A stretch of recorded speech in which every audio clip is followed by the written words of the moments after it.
In Lancaster County, Pennsylvania, there is a woman who has not purchased a skincare product in 31 years.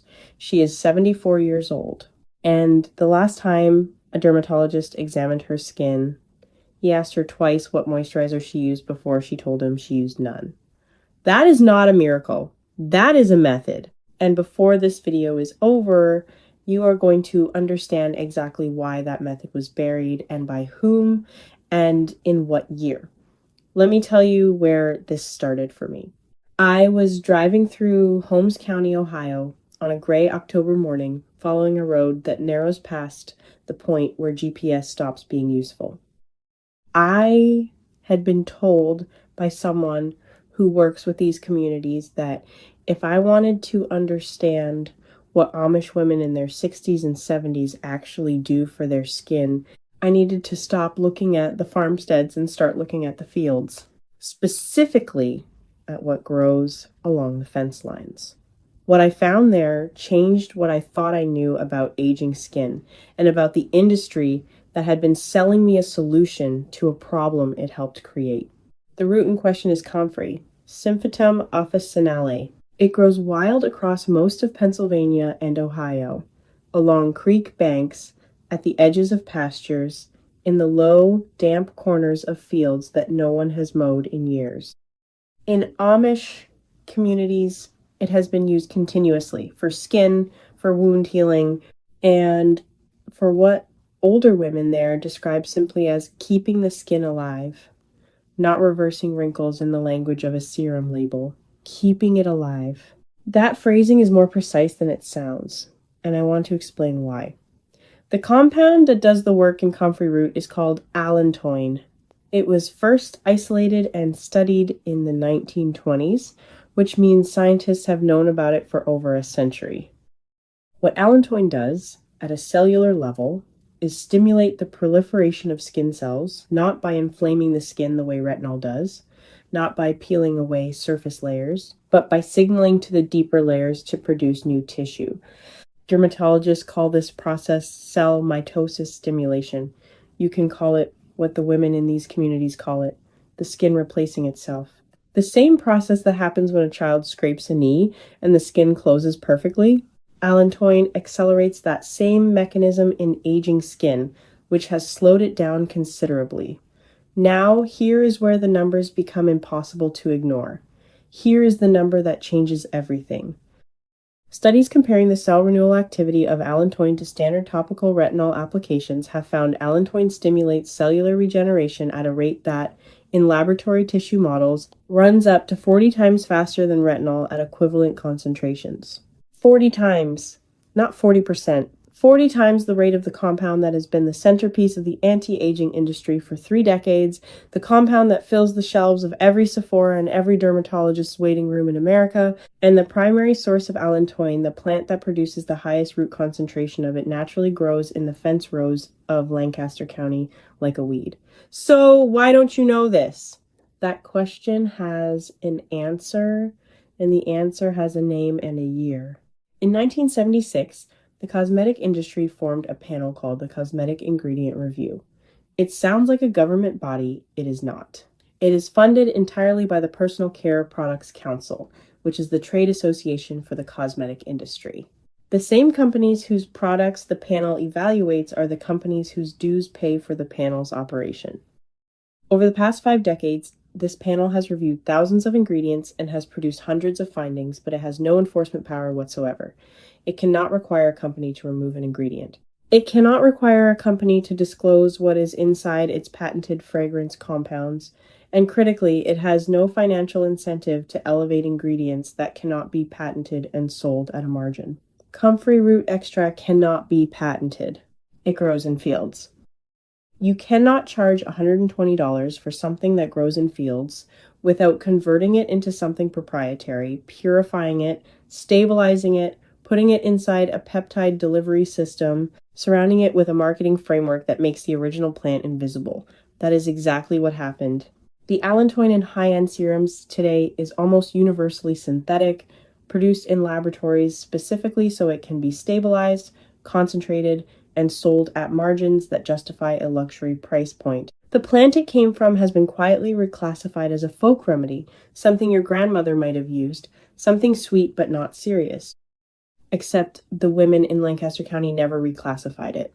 The methods I am sharing are inspired by traditional practices of old order Amish communities in Lancaster County, Pennsylvania, and Holmes County, Ohio communities that have maintained continuous, unbroken relationships with specific plants for over 200 years, not as herbalism enthusiasts, not as back to nature hobbyists, but as working people who simply never replaced something that worked with something that cost more. There is a woman in an Amish community outside Strasburg, Pennsylvania. She is 67 years old, has 8 children, has worked outdoors most of her adult life, and has been using a comfrey root preparation on her face and hands for 43 years. She described her method to someone I spoke with who documents traditional practices in these communities. She said, "My mother told me the root is for the skin the way sleep is for the body. You don't feel it working. You just look different in the morning." Her monthly cost for this practice is effectively zero. The comfrey grows in her kitchen garden alongside the herbs she uses for cooking. This is not anecdote as proof. This is cultural continuity as evidence of something the randomized controlled trial has not yet caught up to fully. And I want to be precise about what that means and what it does not mean. Here is where I need to stop and be honest with you, because this channel does not earn your trust by pretending there are no limits. Comfrey root has a real limitation that you need to understand before you consider any form of use. The root contains compounds called pyrrolizidine alkaloids, PAs for short, which in large quantities and over long internal use have been associated with liver stress. This is a documented concern, and it is the reason the FDA has taken positions on comfrey in supplement form. The topical evidence, meaning skin application, not ingestion, is substantially different, and the European regulatory community treats topical comfrey preparations as safe at standard concentrations with normal use. But if you have liver disease, if you are pregnant, or if your skin has open wounds, this is not the right conversation for you. Full stop. The Amish women using this have done so their entire adult lives at low concentrations in simple preparations. That is a very different thing from consuming comfrey root internally or applying concentrated extract daily without guidance. Credibility means telling you what does not work for you, not just what works for someone else. What has been documented clearly and without serious scientific controversy is this: topical Allantoin in concentrations between 0.5 and 2% accelerates keratinocyte proliferation. These are the cells that form your skin's outer layers, reduces transepidermal water loss, which is the primary mechanism of skin thinning in women over 50, and reduces the surface appearance of fine lines not by puffing the skin with water-retaining molecules, but by actually increasing the density of new skin tissue. This is a fundamentally different mechanism from what a hyaluronic acid serum does. Hyaluronic acid fills space. Allantoin builds structure. One is architecture. The other is furniture.